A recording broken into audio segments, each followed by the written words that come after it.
really wasn't a better way of doing this than just kind of showing you random selection. I'm not even going to be picky here. I'm just going to reach and grab a card and just kind of show you how they all are. So, I don't know if you can see that from the glare or not, but they're as packed fresh as you're ever going to see a card of any kind. They're all the same. There's really, it's not like, well, this one's a little worn out, or this one's got some rough around the edges, or this one's creased. Like, there's none of that. It's the only defects you're going to find on these cards are natural defects from the manufacturer, if any. So, like, very few of them, you can't see it like in this one at all. Sometimes you'll see an indentation or something from just the way the packages were. Like, oh, there's, so you see that down there? Like that little indentation, and that's just on some of them. And there's nothing you're gonna be able to do about it. It just is what it is. But it's not from usage. It's not from care. It's literally just from the way they were packaged or how they had them. Colors are phenomenal. Again, packed fresh is really the only way to really explain them. And they're in a natural, clean state, and that they were just well kept, period. And they're not handled like this. I'm handling them a lot right now. This is the most any fingers have touched them in order to even get them out there to take shots. Matter of fact, the whole premise of these in general is that most of them have not even been put into sleeves, which need to be. And really for no other reason other than just, really amount of penny sleeves. Otherwise, they'd have already been sleeved up. What I did is I went through all of them to begin with. Really at that time, just matching up numbers, and hadn't even thoroughly thought about selling them or even positioning to try to sell them. I just, was like, I think I could probably put a set together. So in the other room, I did, and just, stacked up all the low numbers and, just did the deal. And at the end of it ended up, basically a handful of cards shy of what would be an original or a complete set. Had a lot of duplicates of a lot of the stars. So I think I showed you a single shot of some of the duplicates from the Spider-Man, which is the only single shot Spider-Man of the whole series. There's some other stars as well. And there's stars in here too, from the cards that have the names on them, to, like these are the premiere, or the, looking back at the sets. I've done a lot of research to find out really as much as I could about all of them. PSA has only ever graded 9 of these. It's very difficult, but I found why you can't find them on PSA's register until you dig deep enough, and ended up finding the hole in their system was they took a lot, anything that was 1980 non-sports card, they just threw it in a section. And this set only has 9 recorded grades. Only one of them graded, they only show you 6 through 10s. They register 1/6 of the 9, meaning the rest of them all graded less than a 6. And that 6 is actually pretty insignificant. If I, truth be told, it's that, I don't know if you can see this yellow guy, that dude right there. I bet you I've got 10 of that card, and it's the only registered, grade they got that's worth even noting, let alone the stars. The one thing that I did was I think I sent you some of the links on history. The one guy really breaks it down though, of the actual availability, the actual scarcity of print, why there weren't very many of them, and how many would have or should have or been able to complete. I think it was it was a really low number. There was only so many sets that it could have ever existed from the beginning of time, just for the short run of print that they had. It was like 758 or 748 full sets could have ever even been produced.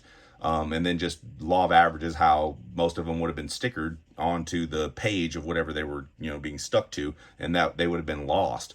That's why, if you look at the registration that I found, which was basically an archive of the cards so people could see them, there's only, I think, 15 cards on that register, meaning of the 252 cards, no one even has images of them. That's how scarce they are. The other side of that is the few that you can find online, 99% of which are unavailable because they'd already sold or were in a limited quantity, like they had one. The post is just still up. And the other side of that is there's a particular guy who owns all of them. He owns all of them. He owns the 1/6 that was ever graded. He's got the only unopened pack that's ever been PSA graded as a 9. I think he wants $2,400 for the single pack. That's the market's just really small for it. It's not. Well, I shouldn't say the market's small. The market is gigantic for it, but the people who collect it don't know it exists.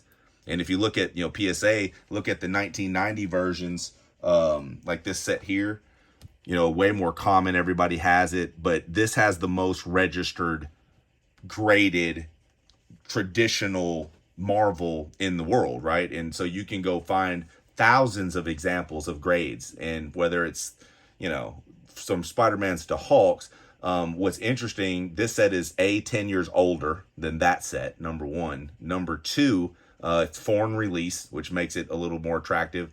It's the more exotic of all of the foreign releases in that you just can't find them. They do not exist, and no one has versions of them, no matter what they have listed or had for sale or have or whatever. Nobody's got them. There is no comparison. But I was looking at some of the other names, like beyond the superstars that you would instantly recognize. I'm talking about the guy who doesn't follow Marvel.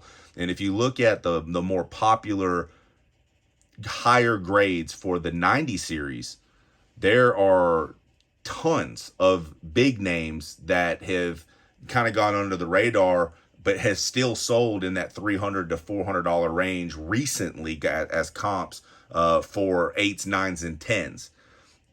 I'm not saying you're going to get a box full of 10s here. What I'm telling you is that these cards are minty. There are no known examples. I can show you cards that you would own that no one else will own, and you won't even find an example of them. So, like, for example, this one.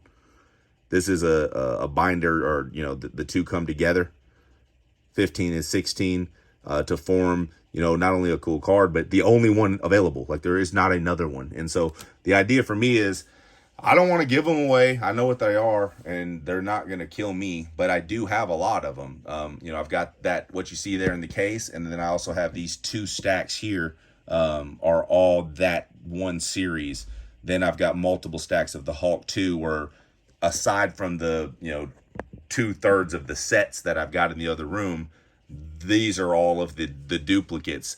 Some are more than others. Like for the most part, the 115-ish that are in the case, very few duplicates in this case. I wasn't trying to separate the duplicates, but I just was trying to kind of visualize as I was laying them out how many of these are actually duplicates. It's hard to tell. Some of them look so much alike. And some of the stars even, you don't recognize them until you look them up. And there is a checklist that you can go and see, like, okay, who was number 7, or who is this? If you look at the number, you can compare them. But I don't know the best way to do it, bro. I really don't. I want to give you a deal, and no matter what, you're going to get a deal, because I didn't pay, what I would consider the higher side of raw cost retail. I mean, that guy's asking $49 a pop for his. I let a bunch of mine go in that sale kind of as a test to see what they would do. But I also know that no one else has them. They're not going to get. There's no competition in the world. You could grade these. You could build a set. You could do whatever you wanted with it. At a $49 value for the 252 cards, which it doesn't exist because he doesn't have them. I think he has less than 30 of these cards available in inventory, but that's not the point. If you extrapolate that out, not considering you would want more for stars or some of the, like the Captain America card is real clean and those kind of cards. It's a $12,000 set. I mean, it just is what it is. And you would also have the only one that's known to exist. You wouldn't have, there's no others. It's not like you go, well, there's one over there. You'd have the only one, like literally the only one. So there's a lot of upside value to the investor, to the collector. Luckily for you, I'm not a big Marvel guy at all. If anything, I was a Superman guy. I've got some really cool Superman stuff. My tie to all of this was Hulk, because I wanted something new.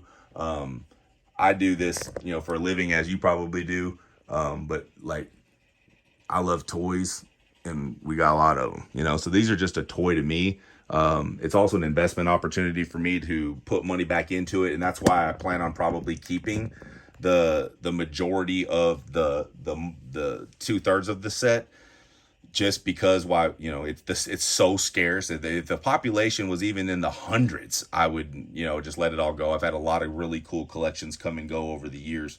But this one is just so unique, and for that reason, and they're so gradable. Every one of these is gradable. Every one of these is a 6 or better based on the 6 they've gave. I promise you that, because I looked at it and it's off-centered. There's nothing special about it. Not that, this set was prone to it. If you look border-wise, some of the borders are fairly, proportioned, but a lot of them weren't. I mean, it was just obviously, if you look at like this one, I mean, it just has no right side border. It's a perfectly clean card. Everything else is real clean about it, but it just is what it is. So, that in mind, who knows, but what's a 10 worth, and what could you really get for it? And, I look again at that 1990 version, and, you got a Spider-Man 10 that one guy's wanting $7,000 for, and he'll never sell it probably, for a long time, but he's one of the very few 10s. But then there's another guy's got the same 10 and he only wants 400 for his. So I think it's all, depends on who you are and how long you're willing to wait for your buyer, I guess. I'm not in a hurry, but I also don't want to keep them. And for what I would sell these for, I could turn that money and snowball that 1,000 times over, where these are just going to sit in my case. And I've already got multiple stacks of hundreds of them in cases. So for me, it's like, why not, sell the majority of these that I have, like in that you're seeing here. I think there's 158 or 150 something. Turn that into cash that I can go get more cool stuff that I don't already have duplicates of, and that kind of thing. So that's kind of what I'm playing with. I'll entertain any offers. I'm not gonna, I don't want to give them away because I do know what I could get for them, and I'm not in a hurry. You can see these are in showcases. We do show, but right now we service enough wholesalers where I don't have to do shows unless I choose to. So whenever I get something like this, like I had a guy here today, and that's what he bought. He bought all the vintage that was in this case. It was stacked up that high. Quick and easy. I don't have to go to the sale. He will. But that's what I could do with these two. But to me, I haven't even put it out there. There's no, major production ads running with any of the details or links we found from research. Kind of stumbled on you. Scott and I, love the same stuff. So when I showed them to him, he was, of course, all excited about them, and I knew he would be. I wanted to just test and see what it would be like for me not to have to sit there and pedal them out. And it worked. It is what it is. So, and hopefully you got a good deal on some of those. Like I would tell you that the Superman or the Spider-Man, grade them, stick to your guns, and you could probably fetch a decent price off of them. You really could. There's no others. There is zero others. There's none. So that, I mean, if you look at it that way, they're special. They are cool. I would entertain trades too. I would rather have cash and trade.